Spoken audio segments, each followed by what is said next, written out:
భగవద్గీత 13వ అధ్యాయము క్షేత్రజ్ఞ విభాగ యోగము క్లుప్తముగా 13వ అధ్యాయము క్షేత్రజ్ఞ విభాగ యోగము. క్షేత్రము మరియు క్షేత్రజ్ఞుడు.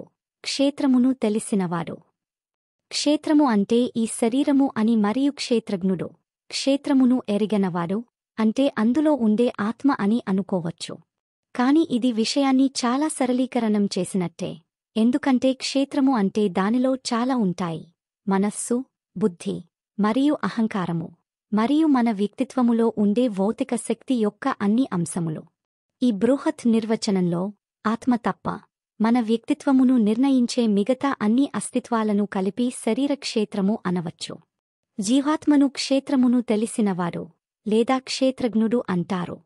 ఎలాగైతే ఒక రైతు తన క్షేత్రములో విత్తనములు వేసి దాని నుండి పంటను పొందుతారో, అదేవిధంగా మన శరీరము అనే క్షేత్రములో మంచి లేదా చెడు తలంపులు మరియు కార్యములు వేసి తద్వారా మన భవిష్యత్తుని పొందుతాము. బుద్ధుడు ఇలా వివరించాడు: మన ప్రస్తుత స్థితి మన ఆలోచనల తలంపుల ఫలితమే. అది మన తలంపుల మీదనే ఆధారపడి ఉన్నది మరియు అది మన ఆలోచనలతోనే తయారు చేయబడినది. కాబట్టి మన ఆలోచనలు ఎట్లా ఉంటే మనం అట్లానే అవుతాము. ప్రఖ్యాత అమెరికన్ తత్వవిచారకుడు రాల్ఫ్ వాల్డో ఎమెర్సన్ ఇలా అన్నాడు: ప్రతి పని యొక్క వెనుక మూలకారణం ఒక ఆలోచన ఉంటుంది. అందుకే మన క్షేత్రమును మంచి ఆలోచనలు మరియు చర్యలతో ఉంచుకునే కళను మనం నేర్చుకోవాలి. దీనికి క్షేత్రము మరియు క్షేత్రజ్ఞుడు యొక్క తేడాను స్పష్టంగా చూపించే జ్ఞానం అవసరము. ఈ ప్రస్తుత అధ్యాయములో శ్రీకృష్ణుడు ఈ యొక్క విషయంపై విస్తారమైన విశ్లేషణను అందిస్తున్నాడు. శరీర క్షేత్రములో ఉన్న భౌతిక ప్రాకృతిక మూలకాలన్నింటినీ ఇక్కడ పేర్కొంటున్నారు. భావాలు, ఉద్వేగాలు మరియు మానసిక స్థితుల రూపాల్లో క్షేత్రములో జనించే మార్పులు, కదలికలను ఆయన వివరిస్తాడు. క్షేత్రమును పవిత్రం చేసి దానిని జ్ఞాన దీపముచే ప్రకాశం చేసే గుణములు మరియు లక్షణములను శ్రీకృష్ణుడు పేర్కొంటారు. ఇటువంటి జ్ఞానము మనకు క్షేత్రజ్ఞుడైన ఆత్మను అనుభవములోనికి తేవటానికి దోహదపడుతుంది. ఆ తదుపరి ఈ అధ్యాయము సమస్త ప్రాణుల క్షేత్రములను సంపూర్ణముగా తెలిసినవాడైన భగవంతుడి గురించి మనకు వివరిస్తుంది. ఆ సర్వోన్నత భగవానుడు ఒకే సమయంలో పరస్పర విరుద్ధమైన లక్షణములను కలిగి ఉంటారు. అంటే ఒకే సమయంలో విరుద్ధమైన గుణములను కలిగి ఉండటం. అందుకే సృష్టిలో సర్వవ్యాపిగా ఉంటాడు మరియు సర్వభూతముల హృదయములలో కూర్చుని కూడా ఉంటాడు. కాబట్టి అందుకే ఆయన సమస్త ప్రాణులకు పరమాత్మ, ఆత్మ, పరమాత్మ మరియు భౌతిక ప్రకృతులను వివరించిన పిదప శ్రీకృష్ణుడు జీవరాశులు చేసే పనులకు వీటిలో ఏది కారణమో వివరిస్తాడు. మరియు అంతేకాక స్థూలంగా ఈ ప్రపంచంలో కారణము మరియు కార్యములకు ఏది మూలమో కూడా వివరిస్తాడు. ఎవరైతే వీటిని స్పష్టంగా వేర్వేరుగా చూడగలుగుతారో మరియు సరిగ్గా నిశితంగా కార్యము యొక్క కారణములను చూడగలరో, వారే నిజముగా చూసినట్టు, వారే నిజముగా జ్ఞానములో స్థితమే ఉన్నట్టు. వారు ప్రతి ప్రాణిలో ఉన్న పరమాత్మను గమనించగలరు మరియు తమ మనస్సుచే తమని తామే నీచస్థాయికి దిగజార్చుకోరు. విభిన్నమైన జీవరాశులు ఒకే ప్రకృతి యందు స్థితమే ఉన్నట్టు చూడగలరు. సమస్త సృష్టిలో అంతర్లీనంగా వ్యాప్తమే ఉన్న ఒకే ఒక ఆధ్యాత్మిక అస్తిత్వమును చూడగలిగిన తరుణంలో వారు బ్రహ్మ జ్ఞానమును పొందుతారు. అర్జునుడు ఇలా అన్నాడు: ఓ కేశవ, ప్రకృతి మరియు పురుషుడు అంటే ఏమిటి? క్షేత్రము మరియు క్షేత్రజ్ఞుడు అంటే ఏమి అని తెలుసుకోగోరుచున్నాను. నిజమైన జ్ఞానము ఏమిటి మరియు అటువంటి జ్ఞానము యొక్క లక్ష్యము ఏమిటి అని కూడా తెలుసుకోగోరుచున్నాను. సర్వోత్కృష్ట దివ్య భగవానుడు ఇలా పలికెను: ఓ అర్జునా, ఈ దేహము క్షేత్రము అని మరియు ఈ దేహమును గూర్చి తెలిసిన వానికి క్షేత్రజ్ఞుడు అని ఈ రెండింటి గురించి బాగా తెలిసిన ఋషులచే చెప్పబడినది. ఓ భరతవంశీయుడా, నేను కూడా ప్రతి ఒక్క క్షేత్రమును రీంగెన వాడినే. ఈ శరీరమును క్షేత్రమని, కార్యకలాపాలు జరిగే స్థానము మరియు ఆత్మ, పరమాత్మ క్షేత్రజ్ఞులని క్షేత్రమున రింగెనవారు తెలుసుకోవటమే నిజమైన జ్ఞానముగా నేను పరిగణిస్తాను. వినుము, క్షేత్రము అంటే ఏమిటో, దాని స్వభావం ఏమిటో నేను నీకు వివరిస్తాను. దానిలో మార్పు ఎలా సంభవిస్తుందో, అది దేనిచే సృష్టించబడినదో, క్షేత్రజ్ఞుడు ఎవరో, వాని శక్తిసామర్థ్యము ఏమిటో కూడా వివరిస్తాను. మహాత్ములైన ఋషులు క్షేత్రమును గూర్చి మరియు క్షేత్రజ్ఞుని గురించి సత్యమును పెక్కువిధముల వివరించి ఉన్నారు. ఎన్నో వేద మంత్రములలో కూడా ఇది తెలుపబడినది. ప్రత్యేకముగా బ్రహ్మసూత్రములలో ఇది సహేతుకముగా మరియు నిశ్చయాత్మకముగా తెలుపబడినది.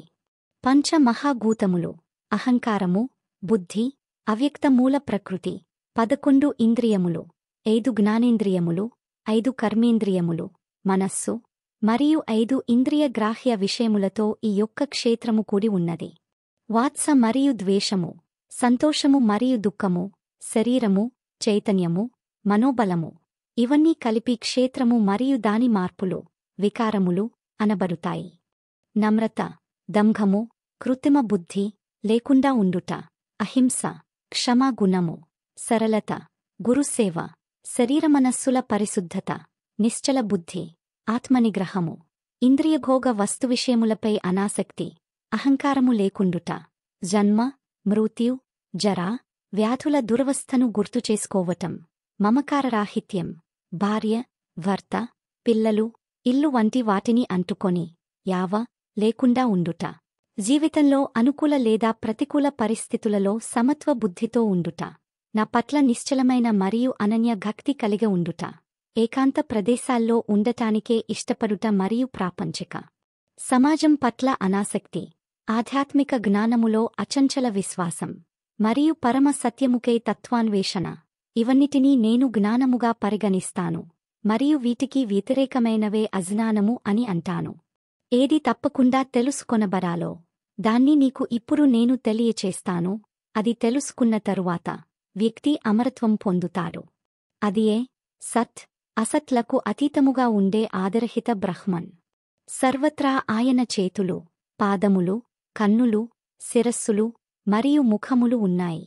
ఆయన చెవులు కూడా అన్ని ప్రదేశాలలో ఉన్నాయి, ఎందుకంటే ఆయన ఈ జగత్తు అంతా నిండి నిబిడీకృతమే ఉన్నాడు. ఇంద్రియ వస్తువిషయములను అన్నింటినీ ఆయన గ్రహించగలిగనా? ఆయన ఇంద్రియరహితుడు. ఆయనకు దేనిపట్ల కూడా మమకారానుబంధము లేదు.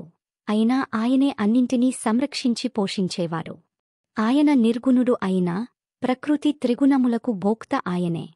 ఆయన సమస్త చరాచర భూతముల బయట మరియు లోపల కూడా స్థితమే ఉన్నాడు.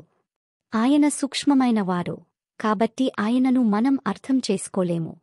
చాలా దూరంగా ఉన్నాడు కాని చాలా దగ్గరగా కూడా ఉన్నాడు. ఆయన విభజించుటకు వీలులేనివాడు, అయినా సర్వప్రాణులలో వేర్వేరుగా కనిపిస్తూ ఉంటాడు. ఆ పరమేశ్వరుడే సమస్త భూతములకు, ప్రాణులకు సంరక్షకుడు, పోషకుడు, లయకారకుడు మరియు సృష్టికర్త అని తెలుసుకొనుము. అన్ని ప్రకాశవంతమైన వాటిల్లో ప్రకాశానికి మూలము ఆయనే, మరియు ఆయన అజ్ఞానపు చీకటికి పరమ అతీతుడు. జ్ఞానము ఆయనే, జ్ఞాన విషయము ఆయనే, మరియు జ్ఞాన లక్ష్యము ఆయనే. ఆయన సమస్త ప్రాణుల హృదయములలో స్థితుడే ఉంటారు. ఈ ప్రకారముగా నీకు క్షేత్రము యొక్క స్వభావమును, జ్ఞానము యొక్క అర్థమును మరియు జ్ఞాన విషయమును నేను తెలియచేశాను. నా భక్తులు మాత్రమే దీనిని యథార్థముగా అర్థం చేసుకోగలరు. అలా చేసిన పెదప వారు నా దివ్య స్వభావమునే పొందుతారు. ప్రకృతి, భౌతిక ప్రకృతి మరియు పురుషుడు, ఆత్మలు రెండూ కూడా అనాది అయినవి, సనాతనమైనవి. శరీరములోని అన్ని మార్పులు మరియు ప్రకృతి త్రిగుణములు కూడా భౌతిక శక్తిచే సంభవిస్తున్నాయని తెలుసుకొనుము. సృష్టి యందు కార్యమునకు కారణమునకు భౌతిక శక్తియే హేతువని, సుఖ దుఃఖములను అనుభూతి చెందుటలో జీవాత్మయే బాధ్యుడు అని చెప్పబడినది. ఎప్పుడైతే ప్రకృతిలో, భౌతిక శక్తిలో స్థితమై ఉన్న పురుషుడు, జీవాత్మ త్రిగుణములను సుఖించదలచారో వాటి పట్ల మమకారాసక్తియే ఆ జీవాత్మకు ఉన్నతమైన జన్మ మరియు నీచ జన్మలకు కారణమగును. దేహము యందే ఆ సర్వోన్నత భగవానుడు కూడా ఉంటారు. ఆయన సర్వసాక్షి, సర్వనియామకుడు, ధరించి పోషించేవాడు, అలౌకిక భోక్త, సర్వోత్కృష్ట నిర్వాహకుడు మరియు పరమాత్మ అని చెప్పబడుతారు. పరమాత్మ, జీవాత్మ, భౌతిక ప్రకృతి మరియు ప్రకృతి త్రిగుణముల మధ్య సహచర్యముల గురించి యథార్థమును అర్థం చేసుకున్నవారు మళ్లీ ఇక్కడ పుట్టరు. వారి ప్రస్తుత పరిస్థితి ఎలా ఉన్నా వారు విముక్తి చేయబడతారు. కొందరు ధ్యానము ద్వారా తమ హృదయములో ఉన్న పరమాత్మను దర్శించటానికి ప్రయత్నిస్తారు, మరియు ఇతరులు దీనినే జ్ఞాన సముపార్జన ద్వారా పొందటానికి ప్రయత్నిస్తారు. ఇంకా మరికొందరు ఈ విజ్ఞానమును కర్మ మార్గము ద్వారా సాధించుటకు పరిశ్రమిస్తుంటారు. ఇంకా కొందరు ఈ ఆధ్యాత్మిక మార్గముల గురించి తెలియనివారు. వాటి గురించి ఇతరుల దగ్గర విని ఆ సర్వోన్నత భగవానుని ఆరాధించటం మొదలుపెడతారు. ఇలా భక్తితో మహాత్ముల దగ్గర శ్రవణం చేయటం చేత వారు కూడా క్రమక్రమంగా ఈ జననమరణ సంసార సాగరాన్ని దాటగలరు. ఓ భరత వంశీయులలో శ్రేష్ఠుడా, ఈ సమస్త చరాచర ప్రాణులు ఈ క్షేత్రము మరియు క్షేత్రజ్ఞుడు యొక్క సంయోగము వలననే ఉన్నాయని నీవు తెలుసుకొనుము. సమస్త ప్రాణులలో ఆత్మతో పాటుగా ఉన్న పరమాత్మను చూసినవారే, మరియు ఆ రెంటినీ ఈ నశ్వరమైన శరీరంలో అనస్వరమైన వాటిగా చూసినవారే నిజముగా చూసినట్టు. సర్వ ప్రాణులలో సమానముగా పరమాత్మగా ఉన్న ఆ భగవంతుడిని చూసేవారు తమ మనస్సుచే తమను తామే దిగజార్చుకోరు. తద్వారా వారు పరమ పదమునకు చేరుకుంటారు. శరీరము యొక్క అన్ని కార్యములు చేసేది భౌతిక ప్రకృతియే. దేహమునందున్న జీవాత్మ నిజానికి ఏ పని చేయదు అని అర్థం చేసుకున్నవారు నిజముగా చూసినట్టు. విభిన్న వైవిధ్యములతో కూడిన జీవరాశులు అన్నీ ఒకే ప్రకృతిలో స్థితమే ఉన్నట్టు చూసినప్పుడు, మరియు అవన్నీ దానినుండే ఉద్భవించినవి అని అర్థం చేసుకున్నప్పుడు వారు బ్రహ్మజ్ఞానమును పొందుతారు. ఓ కుంతీ తనయుడా, పరమాత్మ నాశములేనిది, అనాది అయినది, భౌతిక లక్షణములు ఏవీ లేనిది. దేహములోనే స్థితమే ఉన్నా అది ఏమీ చేయదు, మరియు భౌతిక శక్తిచే ఏమాత్రం కలంకితము కాదు. ఆకాశము, ఖాళీ జావా అన్నింటినీ తనలోనే కలిగి ఉంటుంది, కాని సూక్ష్మమైనది కావటం వలన తనలో కలిగి ఉన్న వాటిచే కలంకితము కాదు. అదే విధముగా దేహములో దాని చైతన్యమంతా వ్యాపించి ఉన్నా ఆత్మ అనేది శరీరము యొక్క గుణములచే ప్రభావితము కాదు. ఎలాగైతే ఒక్క సూర్యుడే సమస్త సౌరకుటుంబమును ప్రకాశింపచేయునో, అలాగే ఒక్క ఆత్మయే మొత్తం శరీరమును చైతన్యముచే ప్రకాశింపచేయును. జ్ఞానచక్షువులచే ఈ క్షేత్రము మరియు క్షేత్రజ్ఞుడు యొక్క వేదమును గ్రహించేవారు, మరియు భౌతిక ప్రకృతి నుండి విముక్తి పొందే పద్ధతి తెలిసినవారు పరమ పదమును చేరుకుంటారు. తరువాత ఏం జరుగుతుంది అనేది నెక్స్ట్ వీడియోలో చూద్దాం. మా వీడియో మీకు నచ్చినట్టు అయితే లైక్ చేయండి, షేర్ చేయండి. ముఖ్యంగా సబ్స్క్రైబ్ చేసుకోవడం మరచిపోకండి. మీ సలహాలు సూచనలు ఏమైనా ఉంటే కామెంట్ చేయండి. సోషల్ మీడియాలో ఫాలో అవ్వండి.